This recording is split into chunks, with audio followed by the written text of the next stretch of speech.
fast forward to your senior year. You guys #1 in the country. I mean, this team was dominant, bro. Like damn, E, why you ain't stay, E? Like shit, I should. You know what I'm saying? Right. So, but you guys ended up being, I think, #1 in the country for almost, I don't know, 2 months straight or something like that towards the end of the year. What was it like that? Hey?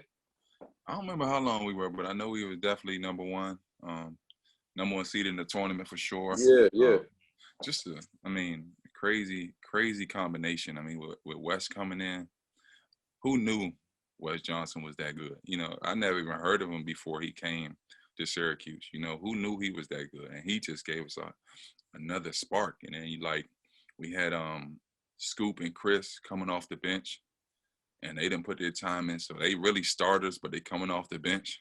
So that first 7, 8 guys, it was tough for whoever was on the other end. I'm telling you. Oh, y'all lost 2 games or 1 game that year. One or two. It was like 34. I don't know, bro. I don't know, but I know that whole year y'all won the Big East because y'all I think y'all was like 1 game. Y'all lost 1 game in the Big East. That was the year we lost to Lemoyne in the exhibition. Yes. And it's crazy. I had Wes on, and he was saying the same thing. We talked about that year, and he was like, I had 34 against Lemoyne. He was like, that's when I was really like, all right, I'm ready to go, even though y'all lost. Mm-hmm. You know what I'm saying? So that I remember everyone be like, man, we need to play man. Y'all need to play man. Mm-hmm. And then we came out. That zone was crazy. I remember watching that, and I remember because I came back. Hey, I remember. You remember when I came back and stayed with y'all, and y'all was playing North Carolina, in the y'all went to play North Carolina in the Garden. In the Garden, yeah. In the Garden, and then I stayed with y'all in y'all apartment, but you was gone. Y'all was gone because and I remember when y'all came back, I'm like, man, y'all killed North Carolina. Like y'all, this gonna be. That was a big game. And this team gonna be real. Mm-hmm. You know what I mean? But now, so we playing good the whole year. Then we get to the Big East tournament, and you get hurt again against Georgetown, bro. Mm-hmm. And then obviously we go into the tournament and then end up losing against Butler. But bro, if you didn't get hurt, we win. Like we win the national championship, bro. And I know it's hard to say because we can say this and that, but I mean, what are your thoughts on that, bro? Like you win the national championship if you're not hurt, no question, right? No, 100%. I mean, we was clearly the best team in the country, but so crazy. My knee was hurting all year. Like I had to take medicine to play the whole year, but it was just the stage. You know, I was a senior. I was trying to get drafted. I'm with the best team in the country. If I was a sophomore, I might have, sat out. You know what I'm saying? Or like, but I couldn't. Like it was just. I was playing well. The team was playing well. My knee was killing me though. My knee was killing me the whole year. And the way I was playing, who would know? You know what I'm saying? But like I had to take medicine and play every game. So like the shock of when it happened was still the shock, but I wasn't as surprised as most were when it happened, because I was like, my knee was killing me the whole year. You know what I'm saying? So like, just the fact that I was able to play that long and be that dominant, and I'm a big, so I'm dunking, I'm everything is explosive. You know what I'm saying? And that happened on Georgetown play, trying to go up the block a shot, doing something explosive again. So. But if I don't get hurt, for sure, championship, I think Boeheim would have been retired by now because I feel like he wanted one more. I feel like he needed another chip. For real, I think he would have been. I think he would have been done by now. Had I not got hurt and had we won it. But I mean, I hear this every time I go up. Man, if you don't get hurt, But I mean, I know, I feel him. I mean, I'm tired of hearing it, but I feel him because I know if I didn't get hurt, for sure we win it. I mean, something crazy had to happen for us not to win it. Like them boys lost in the Sweet 16 without me. With Deshaunte Riley in the middle, and he never played. So imagine with somebody like me in the middle, like. For sure we win. And you got to think about it too, bro. Like, I talked about this to Wes when I had him on. It wasn't even just about like if you were gonna get 20 and 10 or something. It was just about your presence, like in the middle. Like you see, like if you see a 6'9", 260, he right there waiting for you. Like you're gonna change your mind a couple of times. You know what I mean? You're gonna kick it out. You're gonna turn whatever you got to do. But like just being there in the game, bro, your presence changed the whole. The whole game. And I think from what Wes was telling me, when you guys went down, the whole team morale kind of went down a little bit too. Mm-hmm. Like they were like, damn, like that's the anchor. Like who's the anchor in the zone, eh?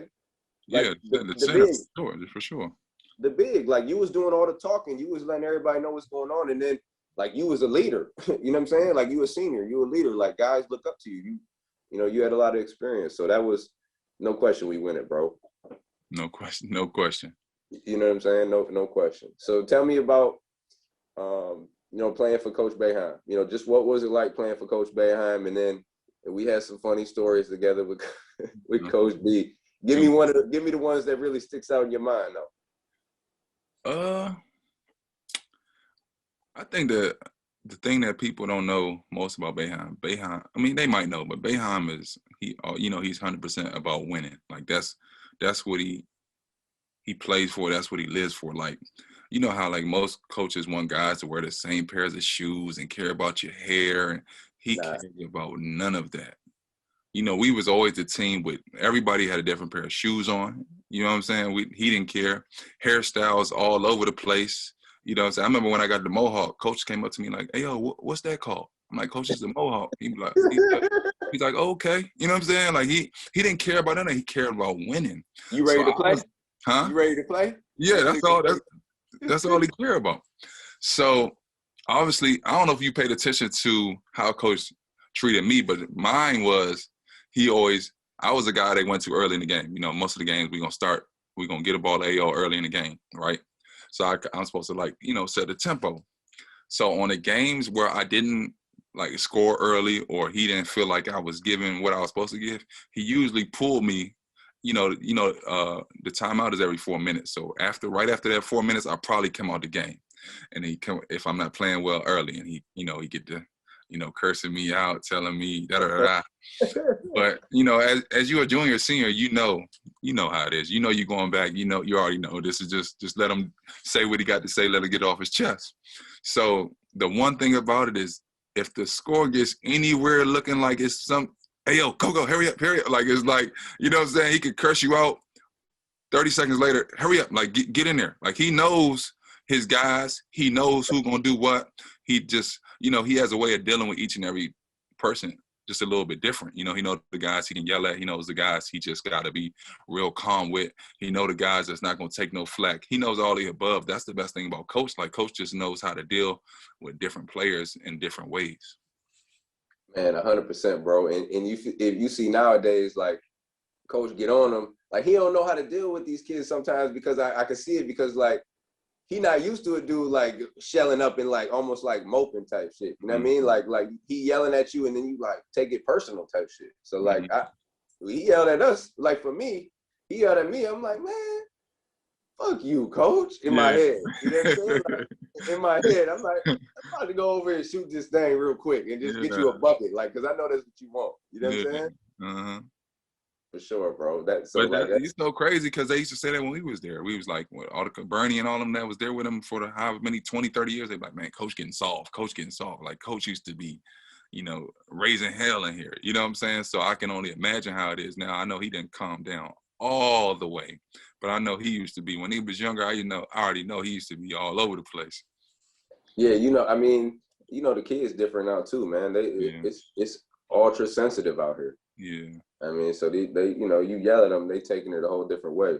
Mm-hmm. What was your favorite team to play against in the Big East, and why? Georgetown, for sure. Okay. I mean, just cause it was home, and I was winning the battle most of the time. Like, first it was Roy Hibbert. You know what I'm saying? Like I remember, like, so in DC in the summertime, it's a league called the Kenner League. You play. Yeah. It's at Georgetown. Tough. So every summer I'm going in there. People used to be like, hey, man, what's up with you and Roy? Like, y'all beefing? Like, y'all don't like each other? And I used to be laughing because, like, I'm scoring on him. I'm yelling. You know what I'm saying? Like, it's like something personal, but it really got nothing to do with Roy. It got the whole thing to do with, I got to go home in the summer, so I already know what the talk is going to be, So that's all it was. Like, playing against Georgetown was like, man, it was like, I got to play well. Like, I know I'm gonna have 100 texts after this game, either way it go. So I got to play well. And what's so crazy? Another good thing about coach knew that. Yeah. So in them games, I'm getting the ball first 6, 7 times.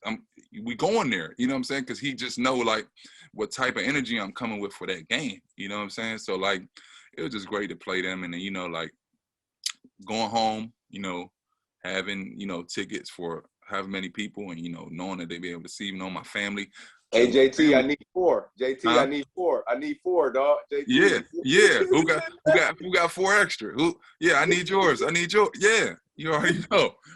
Yeah, so like my parents never saw me play. Like my first time my parents came to Syracuse was senior night. So in 4 years they never saw me play. When I was in high school, they barely saw me play because both my parents was working. So they can hear, they can read the paper, they can hear, but they never got to physically see me play. So the only time they got to really see me play in person was when we went to Georgetown. So that was big for me. Like that was like, what I'm saying, having my mom, my father there, and my family just to watch me play. I just knew I had to play well. So I would definitely say playing against Georgetown was probably the funnest game.